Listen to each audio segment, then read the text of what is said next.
Hello guys, this is my terrace gardening channel. Welcome to my terrace garden.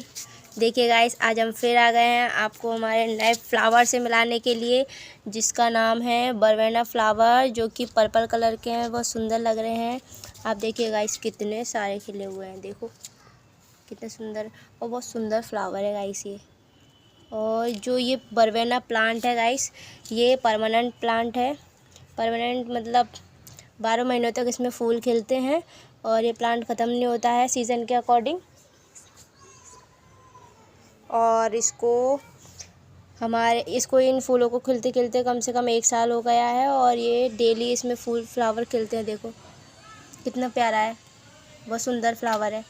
रोज़ इसमें flower खिलते हैं और गुच्छे में आते हैं इसमें फ्लावर। देखो गुच्छे के गुच्छे, बहुत सुंदर लगता है। इस वाले प्लांट से आपको मुझे मिलवाना था, तो मैंने आपको मिलवा दिया है guys. Thank you for watch.